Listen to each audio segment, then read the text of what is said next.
After what seemed like 5 hours, we finally finished the Brazilian GP. What a crazy race, and what a masterclass from Verstappen. It seemed like he was the only one driving an F1 car surrounded by F1 drivers. I mean, the whole race seemed like we were watching new players playing the F1 game for the first time.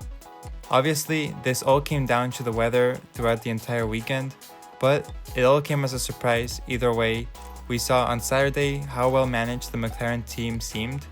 They were performing well, and the whole sprint went smoothly for Norris. I'm not going to go over it too much because obviously the main event here is the race, and what a race it was. So for the sprint, we saw how Norris was able to control the situation with Piastri, and how Norris was able to keep taking points away from Verstappen. And from that intensive qualifying that was postponed until Sunday morning, we saw how well Norris was driving. Apart from the 5 red flags and the chaos from the rain, Norris was doing lap after lap, improving, and clearly he was set to be the fastest driver for the race.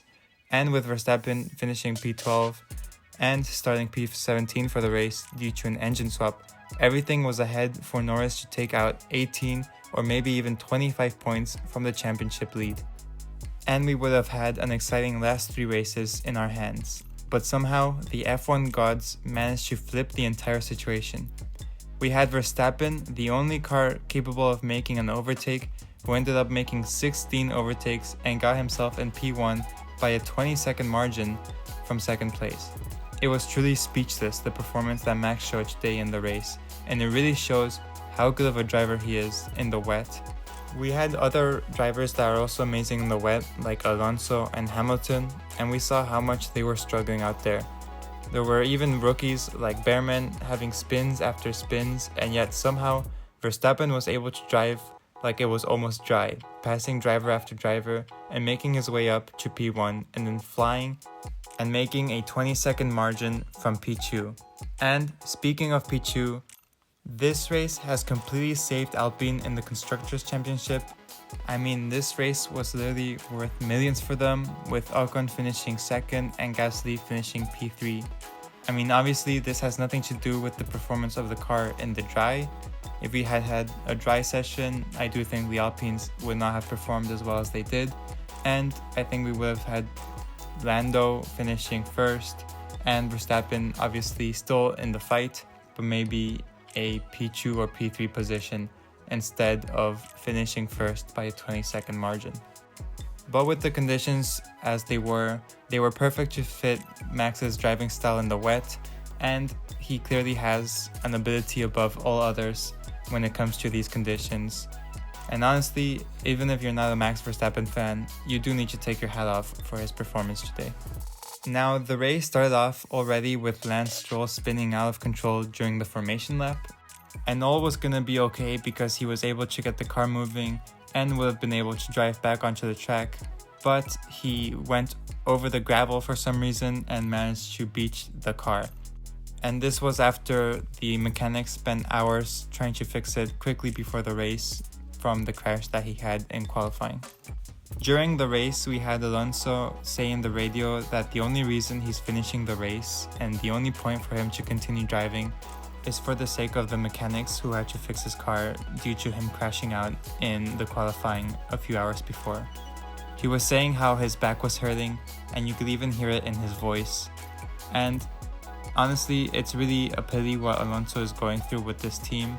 I mean, it really seems like the team is going nowhere. I really hope that next year they truly do figure out what's going on with the upgrades, and maybe Newey joining the team will fix this. But honestly, we've seen time and time again from Aston Martin that the solution isn't always hiring the best people.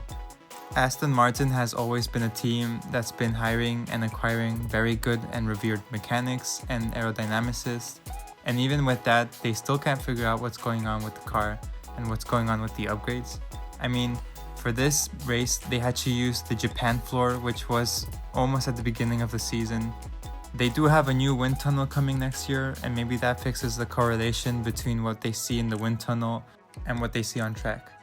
But with seemingly no progress being made for the 2025 car, it's scary what might happen to Aston Martin for the next season, and hopefully they do have a better season. but they do need to get their upgrades and cars in order. I also wanted to talk about Ollie Behrman. He did drive a decent race in terms of where he finished from all of the chaos that was going on, since he did finish P12 and Hulkenberg obviously wasn't able to finish from a spin that he had and then being black flagged due to the marshals actually helping him out of the situation. But I do think we did see a big weakness here in terms of Behrman's driving. I mean, obviously, yeah, he's a rookie, so I'm not going to be very harsh on him. And I do understand that this is his first time racing in wet with an F1 car, but he was spinning after spinning and even having contact with the barrier and still managing to finish P12. It is pretty good, although it's only out of 15 drivers that managed to finish the race, with only the state cars and Alonso behind them. It doesn't mean that I think Behrman is a bad driver. Obviously, he's proven himself to be a great driver in a few races that he has had in an F1 car, and he's already signed with Haas, so clearly they do see talent in him. I don't have much else to say about the race. You guys all saw it, and if you did see it, this isn't the place for me to go in depth in details because it would take me hours to cover everything that happened, and it was just chaotic and very wet, and a little bit of a disaster in terms of managing it by the FIA, by bringing out safety cards and then red flags and qualifying being cancelled when we had similar raining conditions throughout the race, but the race kept going. Look, it wasn't a very pretty race in terms of managing it, but it was very exciting and it was still an amazing race. And I already told you guys, the Brazilian race is always a banger. It's always full of overtaking and chaos and excitement, and this year, due to the weather, it was exactly that. So now I'm going to go over my winners and losers for the Brazilian GP, and I want to start off with the losers. And for this, I have two teams, Aston Martin and Williams. Both teams had all of their drivers crashing out during qualifying and then having tried to fix their cars. Obviously, Williams was not able to fix Albon's car in time for the race, but with Colapinto and Stroll both crashing out in the race, and Alonso finishing P14 out of 15, it was truly saddening for both of these teams that had spent a lot of their budget, and we all know how tight the Williams budget is, and it's a big reason why they kicked out Sargent, because Sargent kept costing them so much money due to crashing so much. And now with the Brazilian GP, their budget has been heavily impacted, and I wouldn't be surprised if we do see them bringing back downgrades to be able to fix the current cars in the current situations that they are after the Brazilian GP. I already went over Aston Martin before, and what is going on with this team? I don't understand how they keep getting it so wrong.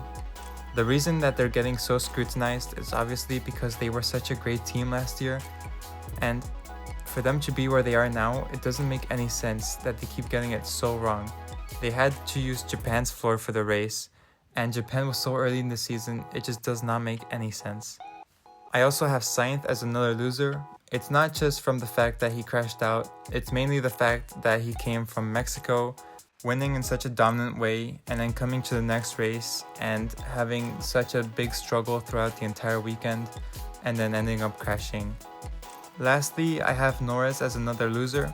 I think that he did not drive well at all throughout the entire race.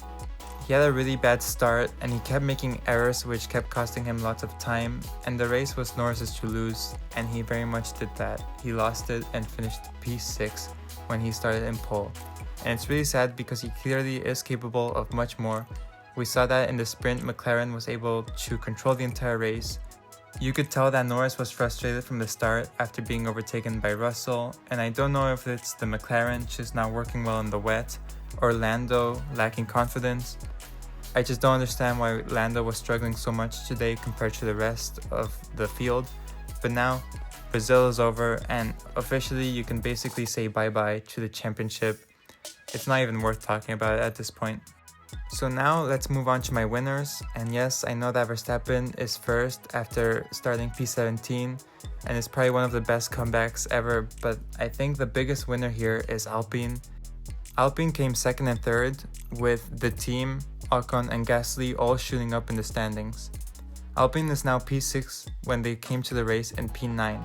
Actually, throughout the entire season, Alpine had only scored 16 points, and with this race alone, they have scored 33 points. So yeah, what a race from Ocon and Gasly, who both managed to have the right strategy at the right time Even when the top drivers like Lando and Russell were pitting, they managed to stay out and take advantage of red flags and safety cars, and were just driving amazing in the wet. Secondly, I have Verstappen as a winner. He managed to secure his championship in an incredible and amazing race from P17 to P1 with a 20-second lead. It's actually incredible, and I don't understand how he keeps doing this. We saw the similar and same thing happen in Miami last year, and he keeps proving us wrong time and time again. Whenever we think that the race will finish badly for him, or he might not score in the points, he finishes first with an insane performance. And that's actually it. I don't have any other winners for this race. I don't see anyone else that deserves to be here any more than the Alpine and Verstappen. And it was a very chaotic race, and it did not seem like the drivers were in control for most of the time. So I don't think any other driver deserves to be a winner for this race. That's it from me. Those were my winners and losers and my wrap up of the Brazilian GP. It was a crazy race, and I honestly have nothing else to say other than that it was crazy and chaotic, and what a drive by the top 3 drivers. If you did make it this far, I really do appreciate it, and thank you so much for watching until this point, and I'll see you in the next video.